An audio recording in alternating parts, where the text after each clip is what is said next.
వెనెజుయేలా America కంట్రోల్లోకి వచ్చేసింది. ఇప్పుడు ట్రంప్ కన్ను గ్రీన్లాండ్ మీద పడింది. ఇక డెన్మార్క్ రోజులు లెక్క పెట్టుకోవాల్సిందే. ఇంకొక 20 రోజుల్లో ఆ ద్వీపం అమెరికా ఆధీనంలోకి వెళ్లిపోయే అవకాశాలు ఎక్కువగా కనిపిస్తున్నాయి. యుఎస్ నేషనల్ సెక్యూరిటీకి ఇది చాలా అవసరమని ట్రంప్ ప్రభుత్వం చెబుతోంది. ఆ లెక్కన ఇంకొద్ది రోజుల్లోనే అక్కడ అమెరికా జెండా ఎగురుతుందా? ఉన్నట్టుండి ట్రంప్ కన్ను గ్రీన్లాండ్ పై ఎందుకు పడింది?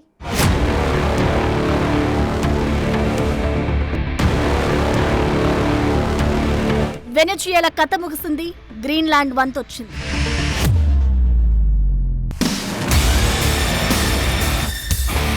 కొద్ది రోజుల్లోనే అమెరికా జెండా ఎగరనుందా?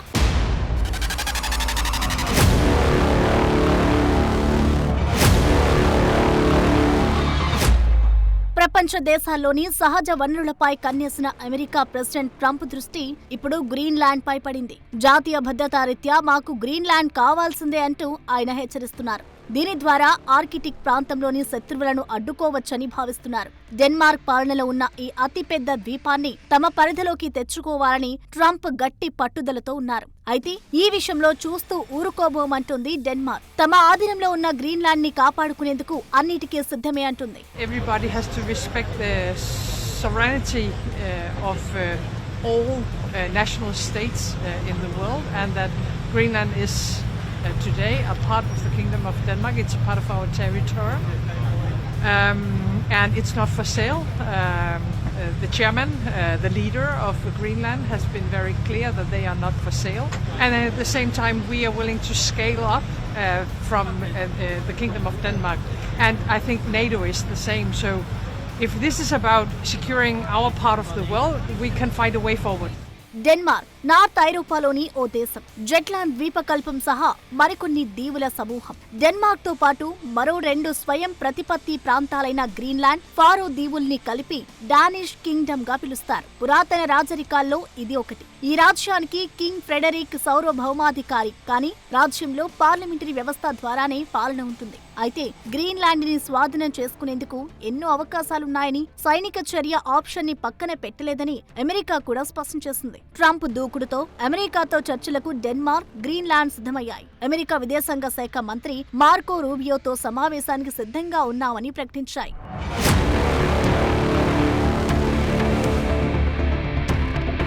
వెనెజుయేలాపై దాడి తర్వాత గ్రీన్లాండ్ స్వాధీనంపై ట్రంప్ చేసిన ప్రకటన అంతర్జాతీయంగా చర్చకు దారితీసింది. ఈ విషయంలో ఐరోపా దేశాలు తనకు మద్దతిస్తున్నాయని ఆయన చెప్పడం మరింత ఆసక్తికరంగా మారింది. అయితే ఐరోపా నేతలు మాత్రం భిన్నంగా స్పందించారు. అమెరికా వ్యాఖ్యలపై తీవ్ర అభ్యంతరం వ్యక్తం చేస్తున్నారు. ప్రాదేశికంగా గ్రీన్లాండ్ డెన్మార్క్ స్వయం ప్రతిపత్తితో ఉంటుంది. అలాంటి ప్రాంతంపై సైనిక చర్యతో తమలో కలిపేసుకునే ఆలోచనతో ఉంది ట్రంప్ ప్రభుత్వం. ఆర్కిటిక్ ప్రాంతంలో గ్రీన్లాండ్ చాలా కీలకం. తన ప్రత్యర్థులైన చైనా, రష్యాని ఎదుర్కొనేందుకు గ్రీన్లాండ్ తమ అదుపులో ఉండాలని ట్రంప్ భావిస్తున్నారు. అందుకే ఇప్పుడు యుఎస్ ఫోకస్ ఇటు మళ్లింది. దాంతో ఈ నెలాఖరులోపే గ్రీన్లాండ్ పై ఏదో ఒక మిషన్ మొదలవుతుందనే ఆందోళనలు వ్యక్తమవుతున్నాయి. గ్రీన్లాండ్ పై ట్రంప్ గురి ఇప్పటిది కాదు. దాని గురించి మాట్లాడడం ఇదే తొలిసారి కూడా కాదు. అధ్యక్షుడిగా తన మొదటి పదవీ కాలంలోనే ఈ ప్రతిపాదనని తెరపైకి తెచ్చారు. అప్పట్లో డెన్మార్క్ ప్రధాని దీనిని కొట్టిపారేశారు. ఇప్పుడు వెనెజుయేలా యుఎస్ కంట్రోల్లోకి వెళ్ళాక ఈ అంశం మరింత వేగంగా చర్చకు వస్తోంది. ఎందుకంటే ఆ ద్వీపం కేవలం మంచుగడ్డ కాదు, అదొక బంగారు ఖని. గ్రీన్లాండ్ లో అపారమైన సహజ వనరులున్నాయి. ముఖ్యంగా ఎలక్ట్రానిక్స్, సెల్ ఫోన్లు, యుద్ధ విమానాల తయారీలో వాడే రేర్ ఎర్త్ మినరల్స్ ఇక్కడ పుష్కలంగా ఉన్నాయి. ప్రస్తుతం వీటిపై చైనా ఆధిపత్యం ఉంది. దాన్ని దెబ్బతీయాలంటే అమెరికాకు గ్రీన్లాండ్ అవసరం. అంతేకాదు, గ్లోబల్ వార్మింగ్ వల్ల ఆర్కిటిక్ మంచు కరుగుతుండటంతో కొత్త ఫిషింగ్ మార్గాలు ఓపెన్ అవుతున్నాయి. ఈ ప్రాంతంపై పట్టు సాధిస్తే రష్యా, చైనా కదలికలను నియంత్రించొచ్చు అనే ఆలోచనతో ఉంది అమెరికా. గ్రీన్లాండ్ లో ఇప్పటికే అమెరికాకు చెందిన తూలే ఎయిర్ బేస్ ఉంది. ఇక్కడి నుంచి ఉత్తర అమెరికాపై వచ్చే మిసైళ్లని సులువుగా పసిగట్టొచ్చు. ఈ ద్వీపం గనక అమెరికా చేతులకు వస్తే రక్షణ పరంగా తిరుగుండదు. అందుకే ట్రంప్ ఇంతలా పట్టుబట్టారు.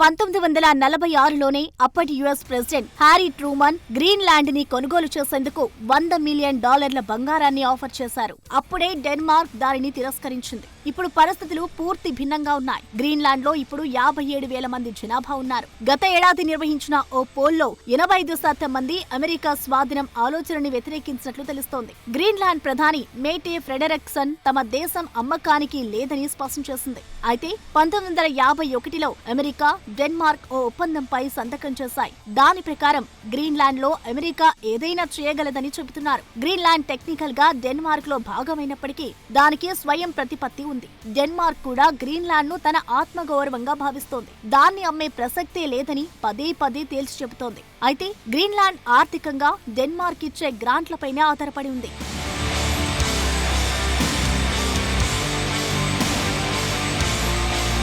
అంతర్జాతీయ ఒప్పందాలు, ఒక దేశ భూభాగాన్ని మరో దేశం తీసుకోవడం అనేది అంత సులభమైన ప్రక్రియ కాదు. గ్రీన్లాండ్ ని అమెరికా స్వాధీనం చేసుకోవాలంటే డెన్మార్క్ పార్లమెంట్, గ్రీన్లాండ్ స్థానిక ప్రభుత్వం అంగీకరించాల్సి ఉంటుంది. అయితే ఇప్పటికే వెనిజుయలాలో తన పట్టు నిరూపించుకున్న అమెరికా ఇప్పుడు గ్రీన్లాండ్ ను ఆధీనంలోకి తెచ్చుకుంటే ప్రపంచ భౌగోళిక రాజకీయాల్లో అమెరికా అజేయమైన శక్తిగా మారుతుంది. అయితే డెన్మార్క్ దీనికి తలొగ్గుతుందా? ట్రంప్ దీనిని ఏ విధంగా సాధించగలరనేది ఆసక్తి రేపుతోంది.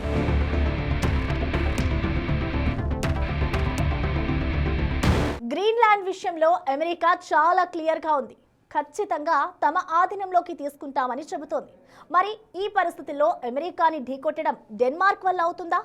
ఆ దేశం మిలిటరీ యుఎస్ ఆర్మీని తట్టుకోగలుగుతుందా? గ్రీన్లాండ్లో యుద్ధం వస్తే పరిస్థితులు ఎలా ఉంటాయి? గ్రీన్లాండ్ కూడా మరో వెనిజుయలాలా మారడం ఖాయమా?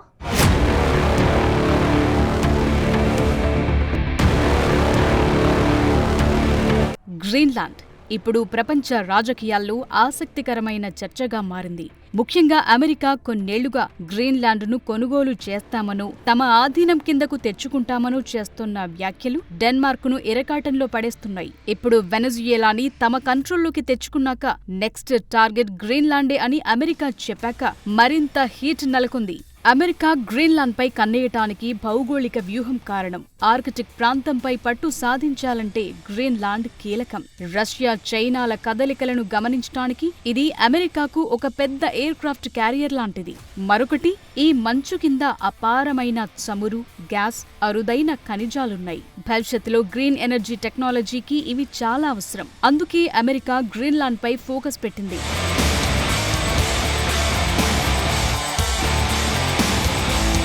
డెన్మార్క్ ఓ చిన్న దేశం. అమెరికా ప్రపంచంలోనే అతిపెద్ద సైనిక శక్తి. ఈ రెండింటి మధ్య ప్రత్యక్ష యుద్ధం అనేది ఊహించలేని విషయం. అయినప్పటికీ ట్రంప్ హెచ్చరికల్ని సమర్థంగా తిప్పికొట్టారు డెన్మార్క్ ప్రధాని మెటే ఫ్రెడరిక్సన్. బెదిరింపులు ఆపాలని, గ్రీన్లాండ్ని నియంత్రణలోకి తీసుకోవటం అమెరికాకు కలేనని తీవ్రంగా స్పందించారు. ఐరోపాలో అతి చిన్న దేశాల్లో ఒకటైనప్పటికీ అత్యంత ధనిక దేశాల్లో ఒకటైన డెన్మార్క్ రాజ్యంలో గ్రీన్లాండ్ ఎప్పటికీ భాగమేనని స్పష్టం చేశారు. అయితే దానికి కూడా స్వయం ప్రతిపత్తి ఉంది. పైగా నాటో సభ్యదేశం. ఇప్పటికే రక్షణ ఒప్పందం ద్వారా అమెరికాకు ద్వీపంలో ప్రవేశం లభించింది. అయినా సరే ట్రంప్ పదే పదే దాన్ని విలీనం చేసుకునేందుకు వ్యూహం పన్నుతున్నారు. దాంతో గ్రీన్లాండ్ అమ్మకానికి లేదని, మిత్రదేశం పట్ల ఇలాంటి చర్య ఆమోదయోగ్యం కాదని చెప్తోంది డెన్మార్క్. అంతేకాదు అది నాటో కూటమి అంతానికి దారితీస్తుందని హెచ్చరించారు. డానిష్ రాజ్యంలోని 3 దేశాల్లో దేన్ని ఆక్రమించుకునే హక్కు అమెరికాకు లేదంటూ ఘాటుగా బదులిచ్చారు మెటే ఫ్రెడరిక్సన్.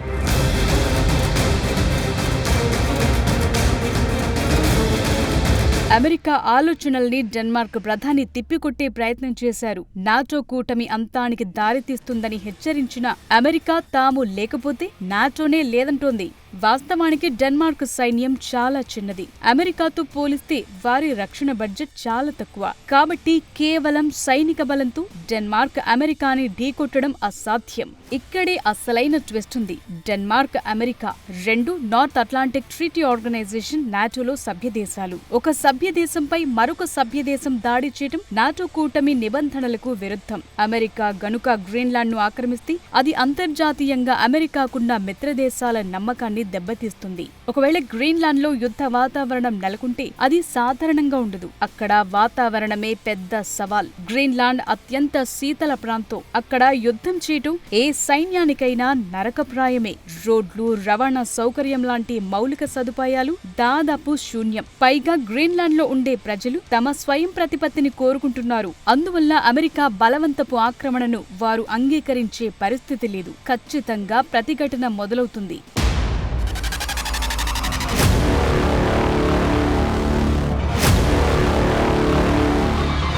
వెనజుయేలా ఆర్థిక సంక్షోభం, అంతర్గత రాజకీయ అవినీతి వల్ల దెబ్బతింది. అందుకే అమెరికా తమ ఆధీనంలోకి తెచ్చుకునేందుకు కొన్ని గంటలు మాత్రమే పట్టింది. కానీ గ్రీన్లాండ్ అలా కాదు. ప్రస్తుతం ఇది డెన్మార్క్ పర్యవేక్షణలో ప్రజాస్వామ్యబద్ధంగా ఉంది. కానీ సహజ వనరులు ఎక్కువగా ఉన్న దేశాలపై అమెరికా లాంటి దేశం కన్ను పడటం వల్ల అశాంతి నెలకొనే అవకాశం ఉంది. డెన్మార్క్ సైనిక పరంగా అమెరికాని ఎదిరించలేకపోయినా దౌత్యపరంగా అమెరికాను నిలువరించగలదు. అమెరికా గ్రీన్లాండ్ ను బలవంతంగా ఆక్రమించుకుంటే అది ప్రపంచ వ్యాప్తంగా అమెరికా ప్రతిష్టను దిగజార్చుతుంది. అందువల్ల యుద్ధం కంటే చర్చల ద్వారా, ఒప్పందాల ద్వారా గ్రీన్లాండ్లు తమ ప్రభావాన్ని పెంచుకునేందుకే అమెరికా ప్రయత్నిస్తుందని అంతర్జాతీయ విశ్లేషకులు చెప్తున్నారు. ప్రస్తుతానికి గ్రీన్లాండ్ కోల్డ్ వార్ కి వేదికగా మారుతోంది. ఇది ఎక్కడికి దారితీస్తుందన్నది ప్రపంచం మొత్తం ఉత్కంఠ రేపుతోంది.